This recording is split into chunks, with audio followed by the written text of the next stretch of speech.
Today we'll discuss about clause. ইংলিশে clause একটা গুরুত্বপূর্ণ পার্ট যেটা সব ক্ষেত্রেই আমাদের লাগে।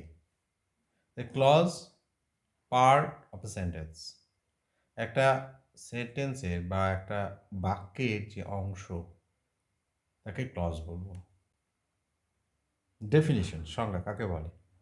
A clause is a group of words that functions as one part of speech and that includes a subject and a verb. তার একটা সাবজেক্ট এবং ভার্ব থাকবে। ক্লজ হচ্ছে একটা পার্ট অফ এ সেন্টেন্স, কিন্তু সেই সেন্টেন্সের মধ্যে একটা সাবজেক্ট এবং ভার্ব থাকবে। Clause can be grouped into two clauses, অর্থাৎ দুটো ক্লজে ভাগ করা যায়।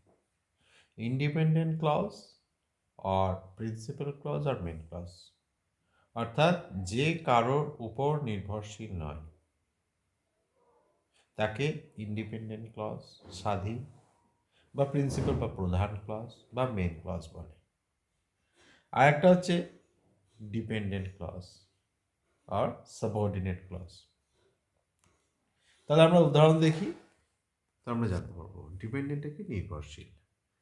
যেমন খুব সহজভাবে একটা উদাহরণ যদি দিই, একটা বট গাছ আছে, বট গাছের মধ্যে আর একটা লাউ গাছ আছে। তাহলে বট গাছটাকে যদি বলি মেন ক্লজ বা ইন্ডিপেন্ডেন্ট ক্লজ বা প্রিন্সিপাল ক্লজ, তার পাশে লাউ গাছটাকে বলবো ডিপেন্ডেন্ট ক্লজ বা সাবঅর্ডিনেট ক্লজ। কেন বলছি না, বট গাছটা নিজের পায়ে দাঁড়িয়ে আছে, ও কারোর ওপর নির্ভরশীল নয়, কিন্তু লাউ গাছটা বট গাছের ওপর ভর করে দাঁড়িয়ে আছে, ওকে কেন্দ্র করে দাঁড়িয়ে আছে। অর্থাৎ যদি বট গাছটা না থাকতো তাহলে লাউ গাছ দাঁড়াতে পারতো না। অর্থাৎ লাউ গাছটা সম্পূর্ণরূপে বট গাছের ওপরে ডিপেন্ডেন্ট বা নির্ভরশীল। আরও কিছু ধরন দেখি, ইন্ডিপেন্ডেন্ট ক্লজ আর main clause. And independent clause shown in bold throughout this lesson বলা হচ্ছে functions like a complete sentence, একটা কমপ্লিট সেন্টেন্স প্রকাশ করবে। যেমন রবিন ইটস অ্যাপেলস, রবিন আপেলগুলো খায়। এখানে রবিন ইটস আপেল এই বাক্যটা কারোর ওপর নির্ভরশীল নয়, ও স্বাধীনভাবে দাঁড়িয়ে আছে। ডিপেন্ডেন্ট ক্লজে যদি যায় এক অপরের উপর নির্ভরশীল, কি বলছে? Dependent clause functions like an adjective, an adverb or a noun. অ্যাডজেক্টিভের মতো কাজ করতে পারে, অ্যাডভার্বের মতো কাজ করতে পারে, নাউনের মতো কাজ করতে পারে। তাহলে পার্টস অফ স্পিচে ব্যবহার আবার শুরু হলো। অর্থাৎ ক্লজ শেখার আগে ভালো করে পার্টস অফ স্পিচটা আবার কিন্তু পড়তে হবে। ইংরাজিতে একটার সঙ্গে একটা গ্রামার এতটা রিলেটেড যে if you have knowledge about your earlier classes, যদি আর্লিয়ার ক্লাসেসগুলো যদি না নলেজ তোমার থাকে, ইউ কান্ট আন্ডারস্ট্যান্ড, তুমি বুঝতে পারবে না। So there are 3 types of dependent clauses. তার আগে বলে দিই একটা ছোট এক্সাম্পল দিয়ে, Robin eats apples that are sweet to taste. এর আগে একটা উদাহরণ দিয়ে বললাম রবিন ইটস অ্যাপেল, স্বাধীন বাক্য, কারোর উপর নির্ভরশীল। কিন্তু এখানে Robin eats apples that are sweet to taste, এই যে that are sweet to taste, এই অংশটা রবিন ইটস অ্যাপেলসের উপর নির্ভরশীল। অর্থাৎ রবিন ইটস অ্যাপেলস এটা যদি বটগাছ হয়, that are sweet to taste এটা ওই লাউ গাছ। এবার আমরা চলে আসবো প্রত্যেকটা ডিপেন্ডেন্ট ক্লজ 3 ভাগে বিভক্ত: noun clause, adjective clause, adverbial clause কাকে বলে এবং তাদের উদাহরণ আমরা জানতে পারবো এক্ষুনি। এবার নাউন ক্লজ, মডিফাইজ নাউন, অর্থাৎ নাউনকে নির্দেশ করবে।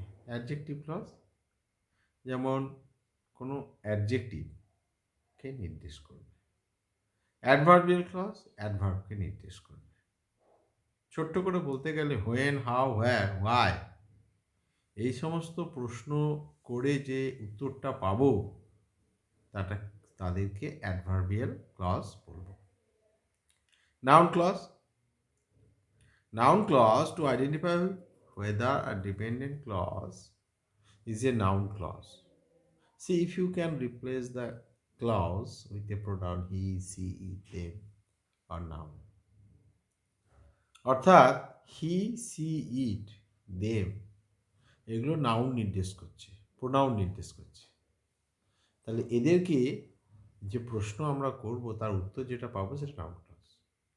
Noun clause are dependent clause that functions like a noun, একটা নাউনের মতো কাজ করবে in a sentence and generally acts as a subject or verb of the object is known as a noun clause. যেমন I think that you will like it. তাহলে that you will like it, here the noun clause that you will like it acts as an object of the verb think. think ভার্বের object হিসেবে এই underline ওয়ার্ডটা কাজ করছে, তাহলে এটা noun clause. Number B, where she went is not known to anyone, কোথায় সে গেছে কেউ জানে না। তাহলে এখানে the noun clause where she went acts as a subject of the verb, subject of the verb, verb হচ্ছে এখানে ইজ এর সাবজেক্ট হিসেবে কাজ করছে। Next, the book that I bought yesterday was really helpful to complete my assignment. তাহলে that I bought yesterday এই অংশটা হচ্ছে নাউন ক্লজ। আবার the book what I bought yesterday এই অংশটা বাদ দিলে কিন্তু বাকিটা হচ্ছে main clause. What I bought yesterday এটা হচ্ছে ডিপেন্ডেন্ট ক্লজ বা noun clause. What I bought yesterday is a noun clause. এবার বি টুতে চলে যাচ্ছি, অর্থাৎ বি ফর ডিপেন্ডেন্ট ক্লজগুলো তিন ভাগে বিভক্ত, সেই জন্য B one, B two, B three. B one noun clause, B two adjective clause, B three হচ্ছে অ্যাডভার্বিয়াল ক্লজ। এবার adjective clause takes the place of an adjective in a clause or phrases. It acts just like an adjective, অ্যাডজেক্টিভের মতো কাজ করবে। It describes a noun or pronoun, noun এবং pronounকে describe করবে। It's also known as a relative clause, এটা relative clause হিসাবে পরিচিত। An adjective clause is a dependent clause that acts as an adjective and hence qualifies a noun or pronoun. তাহলে অ্যাডজেক্টিভের মতো কাজ করবে এবং নাউন এবং প্রোনাউনকে কোয়ালিফাই করবে। যেমন my friend who lives in London looks like William Shakespeare. তাহলে এখানে আমার বন্ধু যে লন্ডনে থাকে উইলিয়াম শেক্সপিয়ারের মতো দেখতে। তাহলে এখানে যদি আমরা who lives in London looks like William Shakespeare না বলে যদি এইভাবে বলা যেত যে my London based friend, my London based friend বললে পরেই হয়ে যেত। তাহলে হু লিভস ইন লন্ডন এটা অ্যাডজেক্টিভ ক্লজ। তারপরে I use the notebook that had a red coloured cover, তাহলে নোটবুকের সম্বন্ধে বলছে, এটা adjective clause. See, the hat which was made of jute, তাহলে হ্যাটের সম্বন্ধে এটা which was made of jute ব্যাখ্যা করছে, adjective clause. Here the adjective clause which was made of jute speaks about the noun, the hat. The girl who has short hair is laughing. তাহলে এটা গার্লের সম্বন্ধে বলছে who has short hair.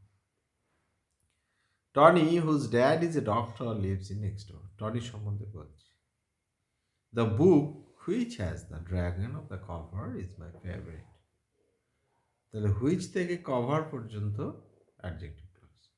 The stray cat that I paid sometimes is friendly. That I paid sometimes is friendly. এটা হচ্ছে adjective clause. Those people whose names are on the list will go to camp. Adjective clause. Adverbial clause অ্যাডভার্বকে glorify করবে। An adverbial clause is a dependent clause, এটাও নির্ভরশীল, that functions as an adverb, that is the entire clause modifier, a verb, adjective, another adverb. An adverb clause is a dependent clause that doesn't make sense on its own. নিজে কোনো মানে করতে পারবে না। It relies on another, এটা অপরের উপর নির্ভর করবে। Independent clause to make sense, অন্যের উপর নির্ভরশীল। This is why they are sometimes called dependent or adverbial clause. You can spot an adverb clause as it answers the question how, when, where, why. এগুলো দিয়ে যদি question করা হয় তাহলে যে অ্যান্সার হবে that is called adverbial clause. Something happened, it gives an explanation for the independent clause and provides more detailed information. Example: she walked like an old lady. How? The question করলে হয়। She walked as if she were heading to the gallows. How? The question. Wait here till I come back. When? The question করলে অ্যান্সারটা পাওয়া যায়। Adverbial clause. I shall be late as I have a meeting. Why? Question করলে পাওয়া যাবে। তাহলে এইভাবে আমরা 3টি ক্লজ শিখে ফেললাম। এবার এটাই কিন্তু সব নয়, আরও অনেকটা পার্ট আছে। তবে এই যে পার্টটা আমরা শিখলাম, adjective clause, adverbial clause, noun clause, এগুলো বারবার অভ্যাস করতে হবে। খুব জটিল একটা জায়গা, বারবার মনে থাকে না, সেজন্য বারবার অভ্যাস করতে হবে। আমাদেরকেও বারবার অভ্যাস করতে হচ্ছে, তোমাদেরকেও করতে হবে। সুতরাং বারবার অভ্যাস না করলে কিন্তু একবার করলে পাওয়া যাবে না। বারবার অভ্যাস করতে হবে এবং বারবার বিভিন্ন উদাহরণ নিজেকে অ্যানালিসিস করতে হবে। তারপরে আরও উদাহরণ আমরা যাব, আরও বিভিন্ন পার্সপেক্টিভস আছে, আমরা আলোচনা করব।